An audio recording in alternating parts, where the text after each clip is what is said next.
We are going to talk about Russia. This is Russia today, and as you can see, it's a very large country. In fact, it's the largest country in the world. Russia's 38 times larger than Sweden, and it's situated in Eurasia. The capital of Russia is Moscow, with 11.9 million inhabitants. That's 2.3 million more inhabitants than the entirety of Sweden. Russia makes their money by selling oil, natural gases, electricity, and timber. And in fact, Russia owns a sliver more than half of Gazprom, which is the largest natural gas extractor in the world. Russia's GNP, or gross national product, of 2013 was 2 trillion US dollars, and Sweden made 580 billion US dollars.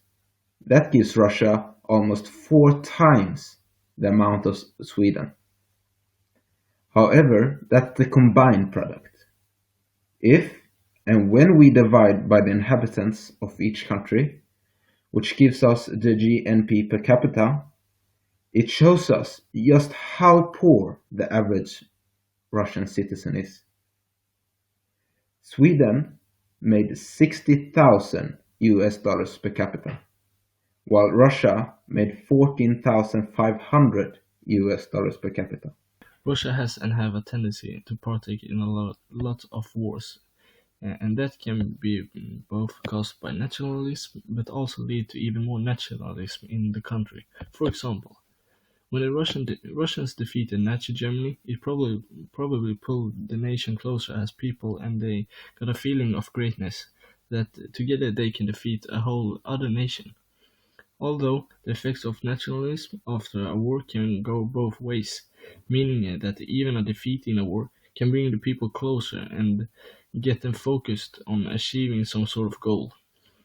We can see that looking back at the history some 90 to 100 years ago when the Germans was defeated after World War One. Hitler used their defeat to get people's votes and created huge nationalism among the Germans by the use of propaganda. In the same way, Russia used their past wars to bring the people closer as a nation. This was Russia 200 years ago, and as you can see, even then it was a very large country.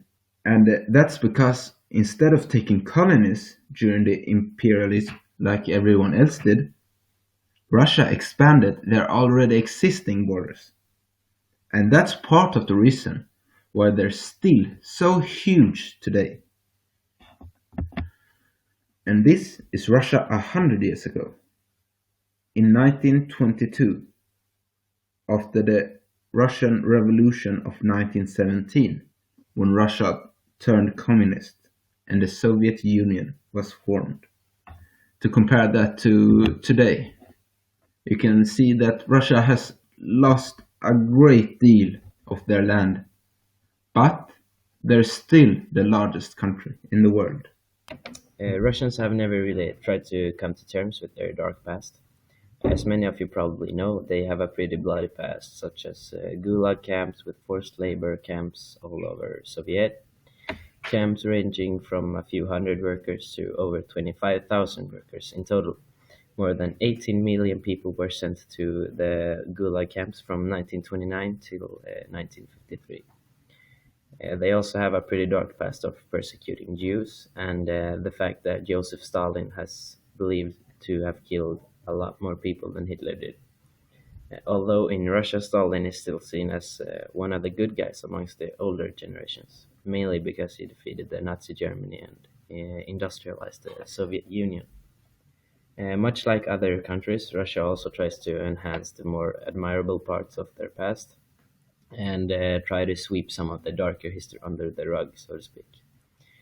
For example, here in Sweden, we don't really go into the details regarding how we were one of the bigger reasons for bringing race biology into the world.